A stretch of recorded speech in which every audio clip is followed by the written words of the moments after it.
Hello, friends, and welcome back to Stories About Entitled People. In the first story, our OP was the manager for one day and decided to take his chance and teach the annoying visitor a lesson. But before we begin, don't forget to subscribe to our channel if you're new here and turn on notifications so you don't miss a new video every single day. Here we go. Those 4 delicious words. So a few years back, I worked at a local movie theater. It's a tiny little deal, a 2-person concession stand and a single screen, but it was the only theater for 30 miles in our tiny little town. Because of that, as Aldo the Apache would say, business was a-boomin'. Our theater also ran a promotion, a rewards card for $40 a month that allowed you a free movie and $1 popcorn per week. These are complete rip-offs. Make sure to think about pricing for these in your head. People were paying $6 more for some small popcorns. So usually I worked concessions. Smile, popcorn, soda, in the theater they go. Generally quick, people don't have time to be a-holes when the movie's going to start, except for this one guy. This one effing guy. Every single weekend. I want my free popcorn. Sir, the popcorn costs only $1 with the reward card. It's not free. No, it says free. Give me my free popcorn. Sir, it costs $1. Run around in that circle for 2 minutes before he starts yelling, then cancel my effing rewards card. Just cancel it then. Can't even get my free popcorn, blah, blah, blah. Usually I just bought him a popcorn out of my own pocket and sent him on his way just to get him out of my hair. It's only $1. Until the day my manager was off on vacation and made me acting manager for the week. Saturday rolls around, he comes in, give me my free popcorn. It costs $1. Then cancel my card. Oh yes. Tap, tap, tap on the register. Okay, sir, that'll be $7 for the movie ticket. What? I used my card to get in here. Sir, you just canceled your card. Well, uncancel it then. Okay, sir, that'll be $39.99 and I need you to fill out this form. This is ridiculous. I want to talk to the manager. And then I got to say it. The only time I got to say it the entire time I worked there. Sir, I am the manager. And our second story. Do not make any contact with anyone from work. Once upon a time, I was working with a major Australian telecommunications company. I worked in a call center with a group of underemployed lateral thinkers. It made work great as you were always discovering new things, but it made us a bit of a challenge to manage as the department tried to hobble us to fit into the cookie-cutter molds they expected of call center operators.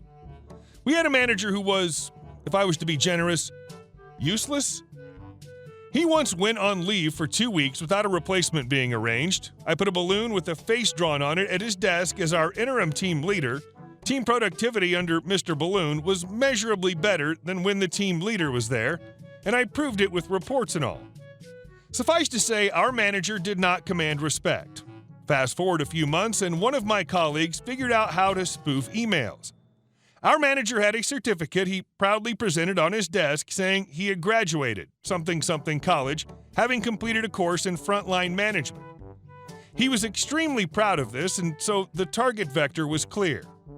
My colleague went to an internet cafe, back when they were a thing, and sent a spoofed email to our manager. The email was built to look like it was from something college. The email demanded that manager provide evidence of his competence as a frontline manager or his certificate would be withdrawn. Now manager's world was appropriately shaken when he got this email. He must have complained to the appropriate higher-ups because the InfoSec squad jumped straight into it. They traced the email back to the cafe's IP address. Okay, in retrospect, we could all see the error in judgment. They printed out mugshots from the company's internal directory and identified my colleague as being the person who sent the email. Colleague was pulled into a day's worth of meetings as manager, manager's manager, etc., all leaned on him pretty hard to try to get him to confess so they could dismiss him from his conduct. I think the company realized they were on shaky ground to try and prove that colleague had really done anything wrong. Oh, the days before bullying was codified. Having sweated colleague all day with no effect, manager's manager put him on paid leave pending investigation with strict instructions, do not make any contact with anyone from work, as they didn't want rumors of a plebe messing with the ruling class getting out. Months pass, colleague has not been in the office, the company has completed their investigation, but need to let colleague present his defense, but his mobile is disconnected, and he has connected a new number with a competitor, and he's moved home. And he's not replying to emails. He's ghosted, and the company doesn't know what to do. More months pass. I guess it gets to a point where the company can declare colleague legally dead, or at least say he's abandoned employment. They stop paying his wages. A few months pass. Manager's manager is walking through a business district in the city and runs into colleague. Colleague is in a flash suit with a briefcase, obviously hustling to a meeting himself. Manager's manager says hello, asks colleague what he's been doing with himself. I work for a major tech company now. I've been working with them since a couple of weeks after he was put on paid leave. I would have told you, but I was told not to communicate with anyone from work. Thanks for that second paycheck, though. And our last story. Some people make it easy to ruin their life. Many years ago, I got a job running a small store in a national franchise. I'd worked for the company for about a year in lesser roles, but got promoted to general manager when an infamously non-profitable store lost yet another manager. In switching to this new store, I also changed regions and was now working under a different regional manager than the one who'd hired me. We'll call him Jay. Jay was terrible at his job. When I took over the store, he was supposed to help me do inventory to make sure nothing was missing that I could be held accountable for. Instead, he had the exiting manager do it, which is exactly the last thing you want. I whipped the store into shape, fired one employee, promoted another to his place, and hired on someone to fill a role that had been empty for months. I sold off merchandise that had been sitting in the back room for years. The whole time, Jay would nag and micromanage me, even coming in and having my employees stop doing their jobs so they could change around my merchandise displays.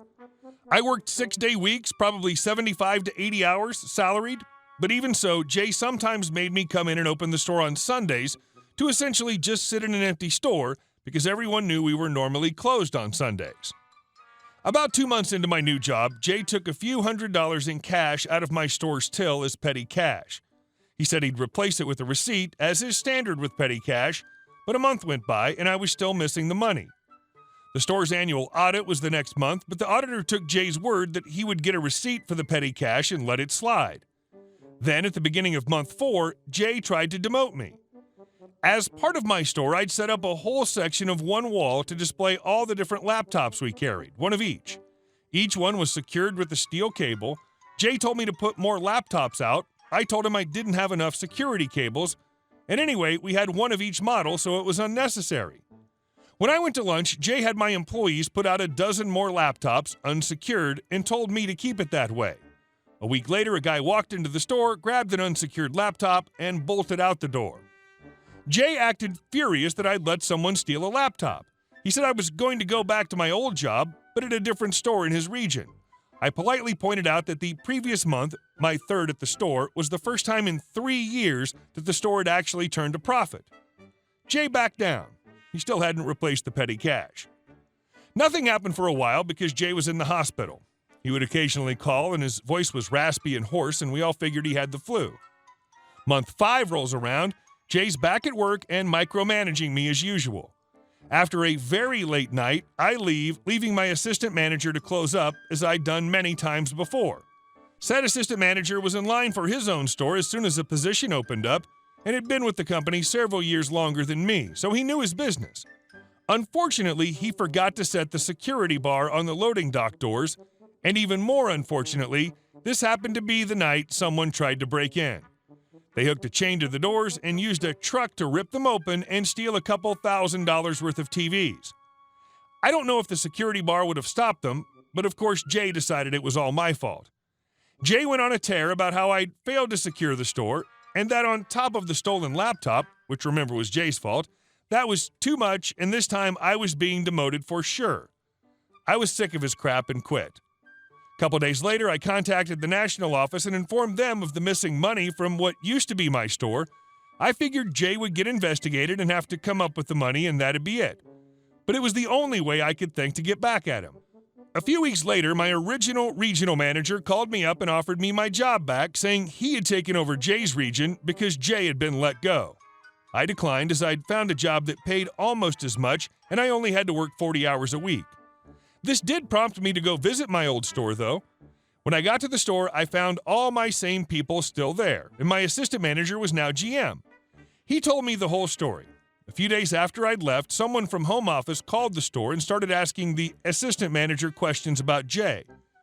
Jay was sitting right in the next room, so the assistant manager found it very harrowing, but he told the guy what had happened with the laptop, the break-in, and the missing money. Apparently, the home office guy investigated all of Jay's stores and found a bunch of other shady things that happened at the other ones too. I was just the only manager who tried to hold Jay accountable. Jay was fired, of course. A few months later, I stopped by another of the stores in the area, run by a guy I'd worked with before I'd worked under Jay. The guy told me that Jay had gotten hired by one of our competitors, stolen several $1,000s, and fled the state. I also learned that the reason Jay had worked in the area in the first place was because his family was there, so they'd split off a chunk of the region I'd been hired into just so Jay could work in the area and be near his family. Now he has a warrant on him for grand theft if he ever returns. Hey guys, thank you all for watching the video. I'll see you in the next one.